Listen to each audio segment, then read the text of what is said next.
I'm Andrew Wasson from CreativeGuitarStudio.com.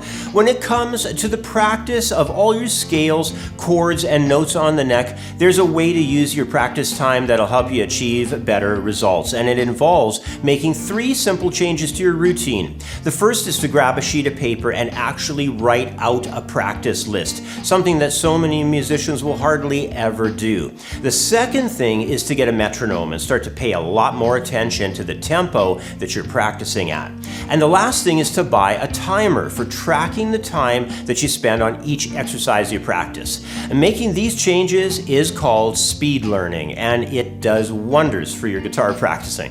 Now, after this, join me for the second half of this lesson over on my Patreon page, where I will be organizing the full scope of the entire speed learning method to learn a song. We'll apply speed learning to a rhythm guitar part as well as to learn a song's melody. But first, a quick word about my Handouts Collection ebook offer. Do you want an amazing guitar book that's perfect for any guitarist at any level? Well, here's how to get yourself a copy of the Creative Guitar Studio Handouts Collection ebook. It's easy to do with any donation of $5 or more made on the CreativeGuitarStudio.com website. You'll instantly receive a copy of this 100-page guitar lesson ebook. It's jam-packed full of chords, scales, arpeggios, music theory, and technique drills. Join the thousands of guitar players who've already received their copy of this amazing lesson book. Just head to CreativeGuitarStudio.com/donations to donate and download your copy today.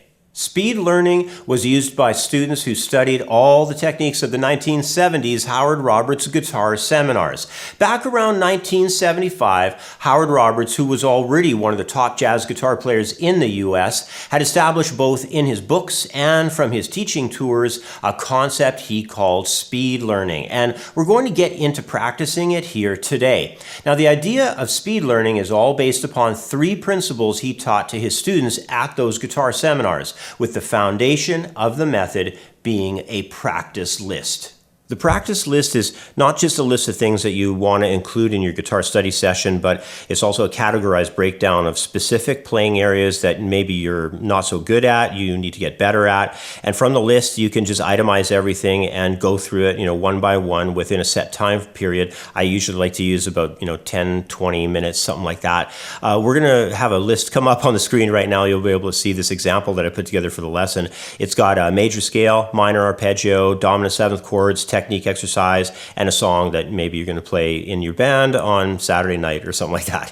So now you've got a practice list organized of the things that are important to you that you need to practice over the next, let's say, 3 or 5 days. And then the next thing is you have to understand how long do you want to shoot into each one of these topics. So what I did was I gave you an idea of maybe like 2 minutes on major scale, 2 minutes on the minor arpeggio, just 1 minute on the chords, because you could just shoot across the neck on a certain dominant 7th chord that maybe you're weak at, or whatever chord it is. And then, a couple minutes on the technique exercise, and then maybe 3 minutes, let's say, for the song you need to work on for the band.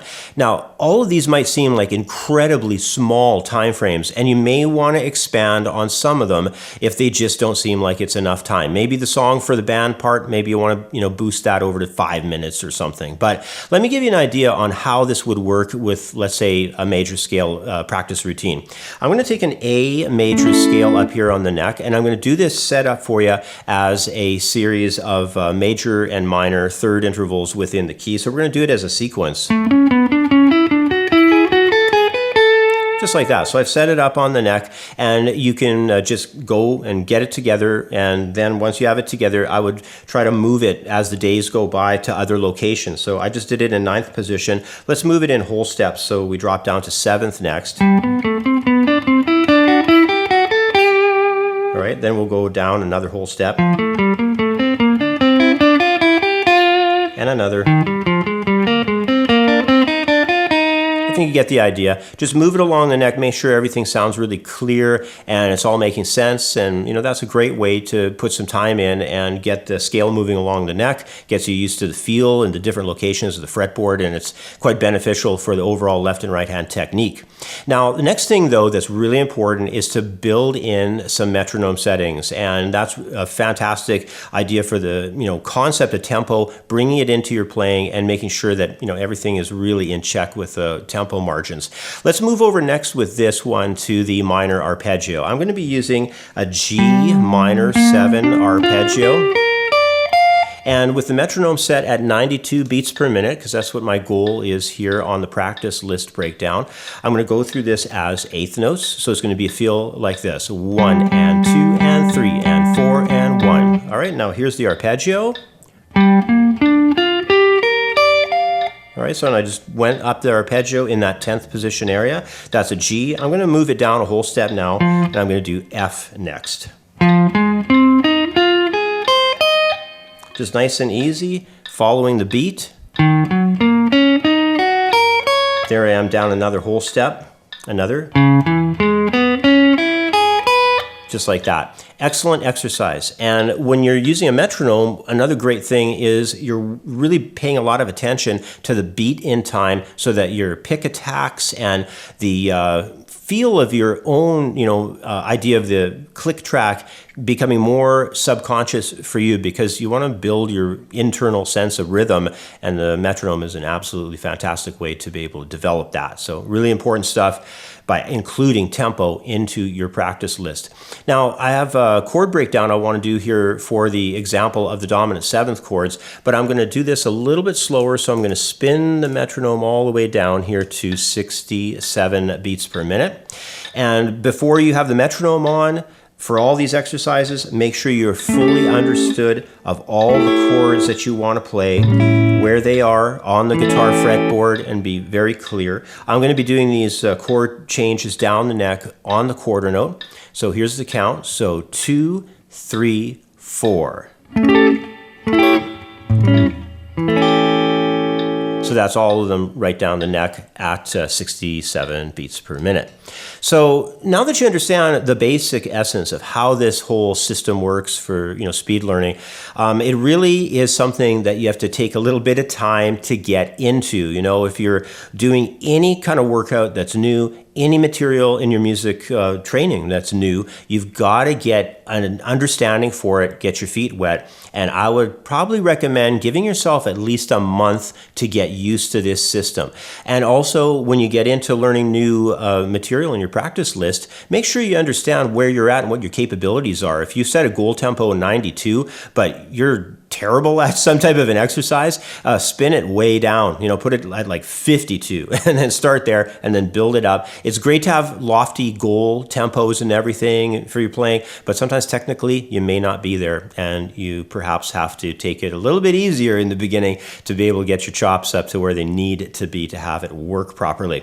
So anyway, guys, this is the first introduction to this idea, and on the second half of this lesson over on Patreon, what I'm going to be doing there for you is I've got a full song that I want to cover. So it's going to have chord changes, it's going to have a melody line, and we're going to apply this entire speed learning process to how you can use it to a song. We're going to build a practice list, set up our time frames for each element that we're going to work on. We're going to get some goal tempos together and really help you to integrate the use of speed learning into everything that you do. I hope you take this to heart. It's very important that you understand this technique of speed learning, because it will shave hours and hours off of your practice time. I know when it was first introduced to me out at Musicians Institute, back when I went there to school, it just made a huge impact on the way I was practicing. My course over at creativeguitarstudio.com is largely built around using speed learning principles, and over on my website there, I put together a program called Accelerating Your Learning Curve. It's both an ebook as well as a series of audio files. It's for sale on the website.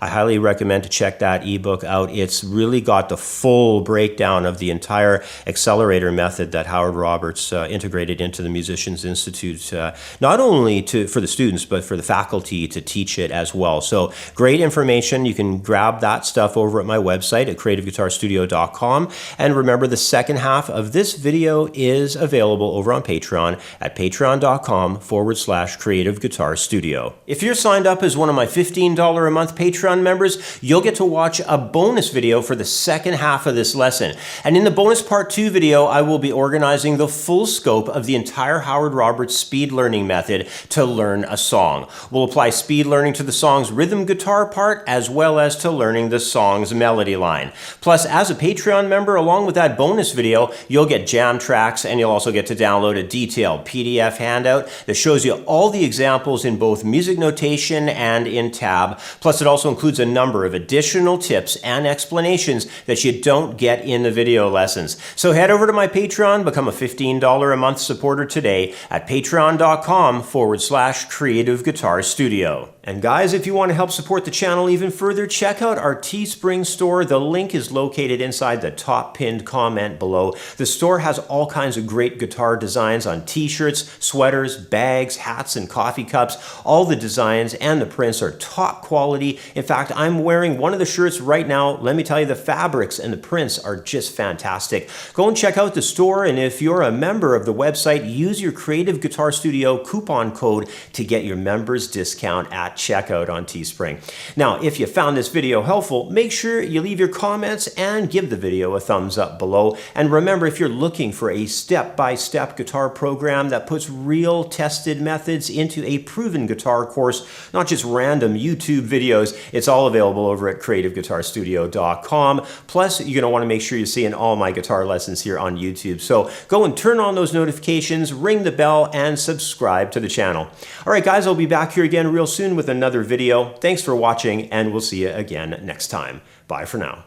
I have over 30 years experience teaching guitar, and I've written a well-organized step-by-step guitar course. Head over to my website at creativeguitarstudio.com and sign up for a free membership today. Join the thousands of members worldwide who have already enrolled. There's no need to learn the guitar on your own. Let me help you become the best guitar player you can be.